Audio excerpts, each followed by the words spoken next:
পটলের রেসিপি তো আপনারা অনেকেই খেয়েছেন, কিন্তু আজকে বানাচ্ছি একটু অন্য রকম ভিন্ন স্বাদের পটলের রেসিপি। তার জন্য কিন্তু আমার ভিডিওটাকে স্কিপ করা চলবে না। তো চলুন দেখে নিই কীভাবে এই পটলের রেসিপিটা বানানো হয়। প্রথমে আলু আর পটলটাকে এরকমভাবে ডুমো ডুমো করে কেটে নিয়েছি। এবারে তেল গরম করে ভালোভাবে 2 পিঠ করে ভেজে নেব। আর হ্যাঁ, আমার চ্যানেলের কিন্তু নতুন নতুন রেসিপি আর ভিন্ন স্বাদের রেসিপি দেখতে হলে আমার চ্যানেলটিকে কিন্তু সাবস্ক্রাইব করে আমার পাশে থাকতে হবে। তো আলু পটলটা আমার ভাজা হয়ে গেছে। এবারে একটা বাটির মধ্যে আলু পটলটাকে ট্রান্সফার করে নিচ্ছি।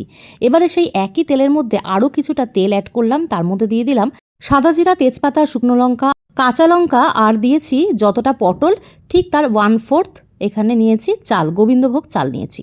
তো গোবিন্দভোগ চালটাকে ভালোভাবে ধুয়ে নিয়েছি। এবারে ওই তেলের মধ্যে একটু ভালোভাবে নাড়াচাড়া করে দিচ্ছি। খুব বেশি ভাজবেন না, তাহলে কী হবে, গোবিন্দভোগ চালটা আর সেদ্ধ হবে না।